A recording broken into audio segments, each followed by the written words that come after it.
राजेश अपनी भाभी नीलम का लाडला था। नीलम भी राजेश को अपनी बेटी की तरह प्यार करती थी। राजेश, लखनऊ वाले मामा जी ने तुम्हारे लिए एक बहुत अच्छा रिश्ता बताया है। लड़की बहुत अच्छी है, अब तुम शादी कर लो। अरे नहीं भाभी, शादी तो बर्बादी है। भला तुम्हारे हाथों के खाने में जो स्वाद है और किसी और के हाथों में कहा। मुझे अभी शादी नहीं करनी भाभी। राजेश की ना नुकुर करने के बावजूद घर वाले उसकी शादी करवा देते हैं। लेकिन फिर भी राजेश अपनी भाभी का पल्लू नहीं छोड़ता।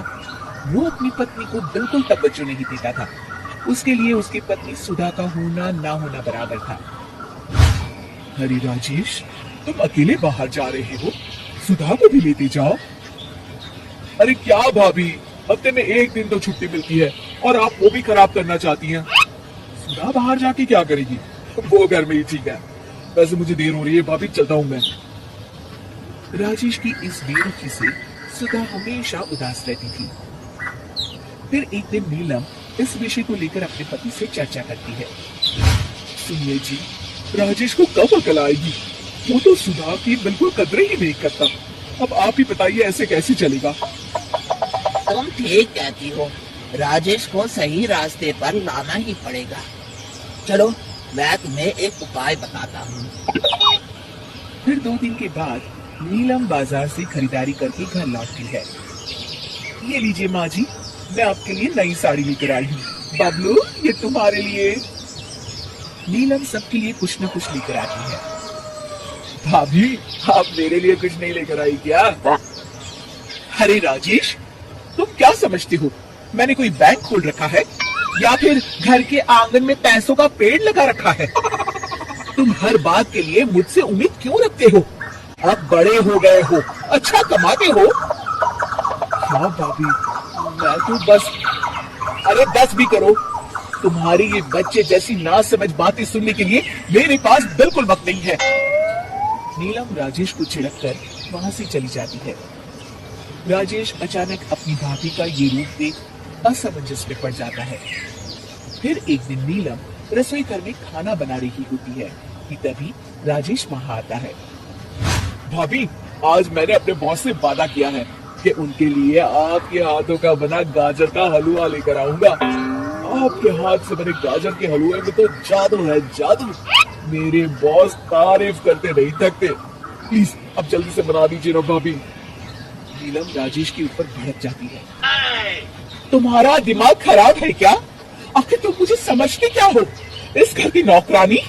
जब देखो तब फरमाइश करते रहते हो, भाभी ये बना दो, भाभी वो बना दो। अरे तुम्हारी पत्नी सुधा भी तो इस घर में रहती है, तुम उससे कुछ क्यों नहीं कहते? भाभी, आप इस तरह की बातें क्यों कर रही हैं? अरे बस भी करो राजेश, मेरा दिमाग और मत खराब करो, जाओ यहाँ से। अपनी भाभी का इस तरह बेरुखी भरा बर्ताव देख राजेश को बड़ा बुरा लगता है और वो उदास होकर अपने कमरे में बैठ जाता है। तभी उसकी पत्नी सुधा वहां आती है। क्या हुआ जी, आप इस तरह उदास क्यों बैठे हैं? राजेश अपनी पत्नी को सारी बात बताता है।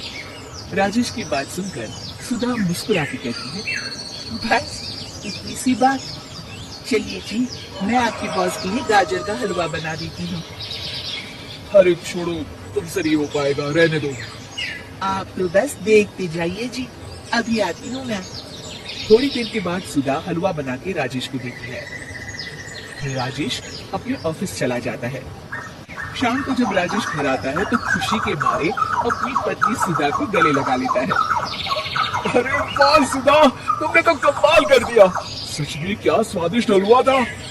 मेरे बॉस बहुत तारीफ कर रहे थे और इस हफ्ते घर आ रहे हैं तुम्हारे हाथों का खाना खाने।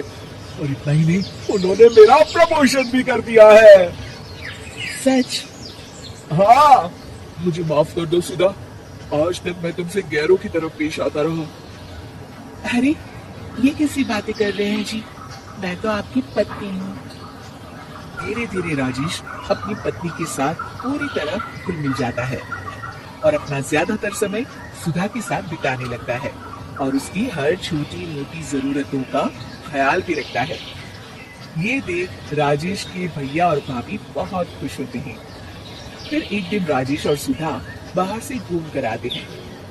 राजेश, सुधा के प्रति तुम अपनी जिम्मेदारी समझो, इसीलिए मैंने तुम्हारे साथ ऐसा बर्ताव किया था। अगर तुम्हें मेरी किसी बात का बुरा लगा हो तो मुझे माफ कर देना। अरे अरे भाभी, ये क्या कह रही है? मैं जानता हूँ आप तो मेरे लिए हमेशा अच्छा ही सोचोगी। आखिर आप वर्ल्ड की बेस्ट भाभी जो है। इसे कहते हैं अंत भला तो सब भला।